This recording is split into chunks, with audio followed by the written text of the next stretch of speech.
அல்லாஹ் அவரை எங்கேயோ வாழ வைத்து நம்மை எங்கேயோ வாழ வைத்து இருவருக்கும் மத்தியிலே அழகான பாச பிணைப்புகளை உருவாக்குகின்றான். அப்படி அல்லாஹ் சுப்ஹானஹு வ தஆலா நம்மிடத்தில் நம்மளுடைய சொத்தை நம்மிடத்திலே வாரி வழங்குகின்றான். அப்படி வழங்கக்கூடிய முத்து போன்ற ஒரு சொத்து நம்மளுடைய மனைவி. அந்த மனைவியிடத்திலே நாம் எப்படி நடக்க வேண்டும்? ஸல்லல்லாஹு அலைஹி வஸல்லம் அவர்கள் வாழ்க்கைக்கு தேவையான அனைத்து விஷயங்களையும் நமக்கு கற்பித்து தந்திருக்கிறார்கள். அதில் ஒன்றுதான் மனைவி இடத்திலே நீங்கள் எப்படி நடந்து கொள்வது. ஸல்லல்லாஹு அலைஹி வஸல்லம் அவர்கள் அழகான வார்த்தையை கொண்டு சொன்னார்கள். அத்துன்யா மதாஉன் வ கைரு மதாஉஹா அல் மர்அத்து ஸாலிஹா. இந்த உலகம் என்பது ஒரு இன்பமான இந்த உலகம் ஒரு மனிதன் இந்த உலகத்தை இன்பமாக வாழ்ந்து கொண்டிருக்கின்றான், சுவைத்து வாழ்ந்து கொண்டிருக்கின்றான். இப்படி இன்பத்திலேயே மிக பெரும் இன்பம், சிறந்த இன்பமாக இருக்கக்கூடியதுதான் அல்லாஹ் தந்திருக்கின்றார் மர்அத்து ஸாலிஹா, நல்ல ஒரு பெண்மணி. நமக்கெல்லாம் அல்லாஹ் சுப்ஹானஹு வ தஆலா நல்ல பெண்மணியை மனைவியாக்கி தந்திருக்கின்றார். அவர்களிடத்திலே நாம் எப்படி நடந்து கொள்வது? ஒரு பெண்மணியை என்னிடத்திலே கொடுத்து வாழ வைத்திருக்கிறார் என்று சொன்னால் அவரிடத்திலே நாம் எப்படி வேண்டுமானாலும் நடந்து கொள்ளலாம். அநீதமான முறையில் நடந்து கொண்டாலும் சரி, அவர் என்னை பொருந்திக் கொண்டுதான் ஆக வேண்டும் என்பதல்ல. மார்க்கம் அப்படி சொல்லல. மார்க்கம் எப்படிப்பட்ட அணுகுமுறைகளை உங்களுக்கு காண்பித்துக் கொடுத்திருக்கின்றதோ, ஸல்லல்லாஹு அலைஹி வஸல்லம் அவர்கள் எப்படி வாழ சொல்லியிருக்கிறார்களோ அப்படிப்பட்ட அணுகுமுறையில் தான் நாம் நம்மளுடைய மனைவிமார்களுடன் வாழ்ந்து கொள்ள வேண்டும். என்று சொன்னால் நம்மை தேடி வந்த ஒரு சொத்து நம்முடைய மனைவிமார்கள். ஒரு இடத்திலே ஸல்லல்லாஹு அலைஹி வஸல்லம் அவர்கள் இப்படியாகவும் சொல்கிறார்கள், மனிதன் வாழக்கூடிய இந்த உலகத்திலே அவன் சிறந்த முஃமினாக ஆக வேண்டும் என்று சொன்னால் அவனை பார்த்து மற்றவர்கள் சிறந்த முஃமின் தான், இவன் சிறந்த முஃமின் என்பதாக சொல்வார்கள் என்று சொன்னால் இரண்டு விஷயத்தை கொண்டு சொல்வார்கள். அது என்ன இரண்டு விஷயங்கள்? இன்ன மின் அக்மலில் முஃமினீன ஈமானன் அஹ்ஸனுஹும் குலுகா. அவருடைய பண்பு இஹ்சான் என்று சொல்லக்கூடிய ஒரு பண்பு, அந்த பண்பை அவர் பெற்றிருக்க வேண்டும். உபகாரம் செய்து வாழ வேண்டும். அடுத்தவர்களுக்கு இஹ்சான் என்று சொன்னால் அடுத்தவர்களுக்கு நன்மையை தான் செய்ய வேண்டும். அடுத்தவர்களுக்கு துரோகம் இழைப்பதோ, அடுத்தவர்களை பற்றி புறம் பேசுவதோ, அடுத்தவர்களிடத்திலே என்னவெல்லாம் செய்யக்கூடாதோ அதுவெல்லாம் செய்து ஒரு மனிதன் வாழ்கிறான் என்று சொன்னால் இஹ்சான் என்ற சொல்லுக்கு மாற்றம் செய்து விட்டான். அஹ்ஸனுஹும் குலுகா, அவனுடைய வாழ்விலே நட்பண்புகள் அவனை சூழ்ந்து இருக்க வேண்டும். அந்த நட்பண்புகளுக்கு ஒரு மனிதன் சொந்தக்காரனாக ஆகிவிட்டான் என்று சொன்னால் இஹ்சான் என்ற ஒரு தன்மையை அவன் பெற்று விடுகின்றான். அப்படி ஒரு மனிதன் இஹ்சான் என்ற தன்மையை பெற்றுவிட்டான் என்று சொன்னால் அவன் ஈமானிலே பரிபூர்ணம் அடைந்து விட்டான்.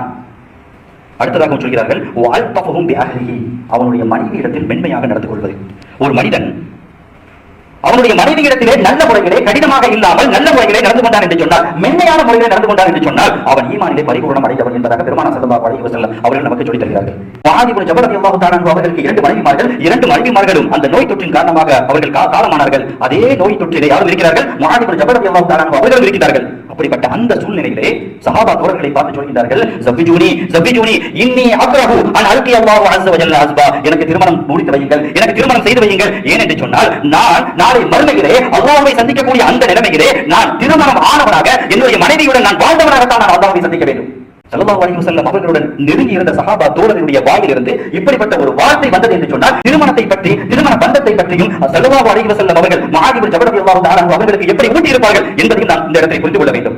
நான் அல்லாஹ்வை சந்திக்கக்கூடிய நேரத்தில் நான் மனைவியுடன் வாழ்ந்தேன் என்பதாகத்தான் நான் சந்திக்க வேண்டுமே தவிர மனைவி இல்லாமல் நான் வாழ்ந்துவிடக் கூடாது என்பதாக சொல்லித் தருகிறார்கள். எனவே நம்மிடத்திலே அல்லாஹ் சுப்ஹானஹு வ தஆலா ஒரு பெரும் சொத்தை நம்மிடத்திலே கொடுத்திருக்கின்றான். எப்படி வேண்டுமானாலும் அந்த பேப்பரை, அந்த காகிதத்தை மடக்கி விடலாம் என்பதாக மட்டும் நம்முடைய மதியிலே நினைத்து விடக்கூடாது. என்ன கேட்க போகிறார்கள்?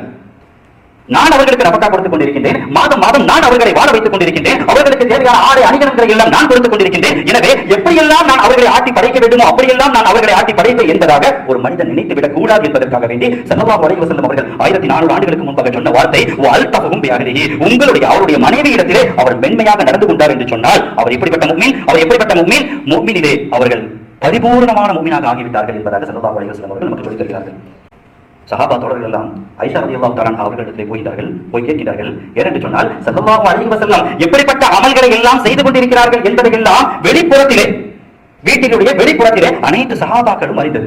என்னென்ன அமல்கள் செய்து கொண்டிருக்கிறார்கள், எப்படிப்பட்ட காரியங்களை எல்லாம் செய்து கொண்டிருக்கிறார்கள் என்பதை எல்லாம் யார் அறிந்தவர்கள்? சஹாபா தோழர்கள் அறிந்தவர்கள். ஆனால் வீட்டிலே என்ன அமல்கள் செய்திருக்கிறார்கள், என்ன அமல்கள் செய்து கொண்டிருக்கிறார்கள் என்பதை அறிந்திருக்க வேண்டுமே. அந்த ஆசையின் காரணமாக ஆயிஷா ரலியல்லாஹு தஆலா அவர்களிடத்திலே சஹாபா தோழர்கள் எல்லாம் போய் கேட்கிறார்களாம்.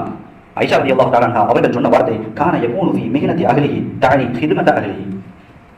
ஸல்லல்லாஹு அலைஹி வஸல்லம் அவர்கள் வீட்டிற்கு உள்ளே வரும் சமயத்திலே எப்படியாக வருவார்கள்? புன்முறுவலிட்டு வருவார்கள். வந்து எங்களுக்கு அவர்கள் உபகாரம் செய்து கொள்வார்கள். நாங்கள் வீட்டிலே என்னவெல்லாம் செய்து கொண்டிருப்போமோ அதற்கு அவர்கள் உபகாரம் செய்து கொண்டிருப்பார்கள். எங்களுக்கு துணையாக நின்று கொண்டு சமையலிலோ அல்லது காய்கறிகளோ எல்லா விதத்திலும் அவர்கள் பங்கு கொண்டு எங்களுக்கு உதவியாக இருந்து கொண்டிருப்பார்கள் என்பதாக யார் சொன்ன வார்த்தை? ஆயிஷா ரலியல்லாஹு தஆலா அவர்கள் சொன்ன வார்த்தை. யாரை பற்றி கொண்டாட சொன்ன வார்த்தை? ஸல்லல்லாஹு அலைஹி வஸல்லம் அவர்களை பற்றி சொன்ன வார்த்தை. உலகத்தினுடைய தலைவர் முஹம்மது ஸல்லல்லாஹு அலைஹி வஸல்லம் அவர்கள் உள்ளே சென்றவுடன் அவர்கள் மாறினார்கள் என்று சொன்னால், மனைவிக்கு உதவி செய்யக்கூடியவர்களாக மாறினார்கள் என்று சொன்னால் நாமளை ஏமாற்றோம். நம்முடைய நம்மளுடைய நம்ம எல்லாம் ஆபீஸ்ல ஒர்க் பண்ணிட்டு போறோம், வீட்டுக்கு உள்ளே போகிறோம். அப்படி வீட்டுக்கு உள்ளே போகக்கூடிய அந்த நேரத்துல நம்ம காலணிகளை எல்லாம் கலத்தி விட்டு தான் உள்ள போவோம். அதே போன்றுதான் நம்மளுடைய அனைத்து பிரச்சனைகளையும், அது ஆபீஸுடைய பிரச்சனைகளாக இருந்தாலும் சரி, அடுத்தவர்கள் கொடுக்கக்கூடிய பிரச்சனைகளாக இருந்தாலும் சரி, எதுவாக இருந்தாலும் சரி, எப்பொழுது நம்மளுடைய வீட்டிற்கு வெளியே காலணியை கலற்றி விடுவோம், அதே போன்று எல்லா பிரச்சனைகளையும் கலத்தி விட்டு நாம் உள்ளே முன்மொழிவு செல்ல வேண்டும்.